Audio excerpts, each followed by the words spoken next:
Hello दोस्तों। जैसा कि कल हमने बताया था कि आज हम देखने वाले हैं मानव के अन्य उत्सर्जी अंग।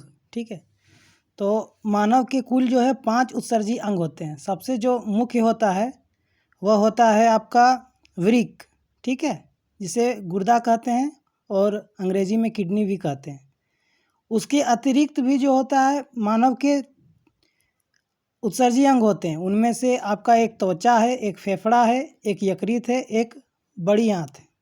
ठीक है, उत्सर्जी अंग कहने का मतलब है कि वह अंग जिनसे अपशिष्ट पदार्थों का निष्कासन होता है, अपशिष्ट पदार्थों का उत्सर्जन होता है, उसी को उत्सर्जी अंग कहते हैं। तो सबसे पहले जो है आपका वो है त्वचा। तो त्वचा में जो होता है हमारा वो श्वेत ग्रंथियाँ पाई जाती है। कौन सी ग्रंथियाँ पाई जाती है? श्वेत ग्रंथियाँ। ठीक है, उनका कार्य क्या है? तो उनसे जो है मतलब लवण, अनेक लवण निकलते हैं पसीने के रूप में। लवण में आपका बहुत सारा आता है, जैसे कि सोडियम क्लोराइड हो गया, लैक्टिक अम्ल हो गया, ठीक है, और नमक भी हो गया, ठीक है, लवण के रूप में। तो वो जो है हमारा जो त्वचा से वो पसीने के रूप में जो है शरीर से बाहर निकलता है। तो वही चीज़ है, इसमें श्वेत ग्रंथियाँ पाई जाती है जो लवण को पसीने के रूप में शरीर से बाहर निकालता है। लवण कहने का मतलब है कि बहुत सारा चीज़। ठीक है, अब देखते हैं फेफड़ा। तो फेफड़ा को फुफ्फुस भी कहते हैं हिंदी में।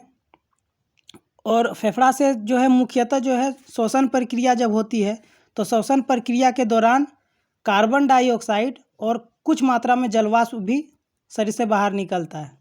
ठीक है, जब श्वसन प्रक्रिया पढ़ेंगे तब समझ में आएगा कि यह किस प्रकार कार्य करता है। ठीक है, तब तक के लिए आप समझिए कि फेफड़ा भी जो है मानव का क्या उत्सर्जी अंग है।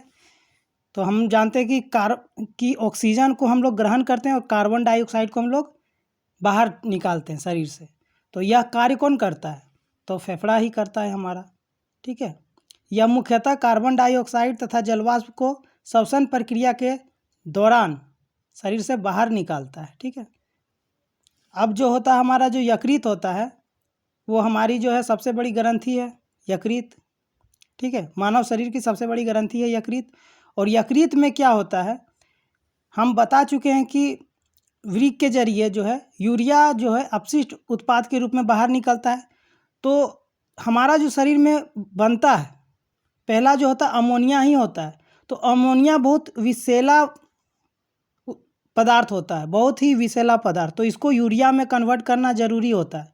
यूरिया जो होता है अमोनिया से कम विषैला होता है, अमोनिया बहुत ज़्यादा विषैला होता है। ठीक है, जब आप मूत्र करते हैं, ठीक है, तो यूरिया को बाहर निकालते हैं और वही 1-2 घंटा के बाद वही मूत्र हमारा पुनः अमोनिया में परिवर्तित हो जाता है, मतलब अमोनिया बन जाता है। इसी के कारण जो है हमारा मूत्र जो है गंध करता है। ठीक है, जो हमारा मूत्र है वो जो गंध करता है, वो जब हम मूत्र को बाहर निकालते हैं तब यह 1 घंटा या 2 घंटा के बाद अमोनिया में चेंज हो जाता है। और यही अमोनिया के वजह से जो है हमारा जो कह सकते हैं पेशाब जो है वह गंध करता है। ठीक है, इसीलिए यकृत में क्या होता है कि यूरिया चक्र होता है, यकृत में ही यूरिया चक्र होता है। अमोनिया को यूरिया में बदलता है और यूरिया जो है हमारे वृक्क के जरिए मूत्र का निर्माण करके शरीर से बाहर निकलता है। वही चीज़ है, मनुष्यों में यूरिया चक्र यकृत में होता है, यह अमोनिया को यूरिया में बदलता है। ठीक है, अब देखिए बड़ी आंत जिसे हम क्षुद्रांत्र भी कहते हैं। तो जब हम पाचन क्रिया के दौरान जब हमारा भोजन पचता है तो अपच भोजन यानी कि जो मल होता है हमारा वो बड़ी आंत से ही निकलता है, लेटरिन के रास्ते। ठीक है, तो यह मल को गुदा द्वार के रास्ते से शरीर से बाहर निकालता है कौन? बड़ी आंत। बड़ी आंत देखिए, छोटी आंत में जो होता है हमारा जो भोजन का होता है संपूर्ण पाचन होता है, और बड़ी आंत में जो होता है कुछ अपच भोजन जो जिसका पाचन हो जाता है। ठीक है, वह मल के रूप में गुदा द्वार जो होता है हमारा उसी रास्ते से शरीर से बाहर निकलता है।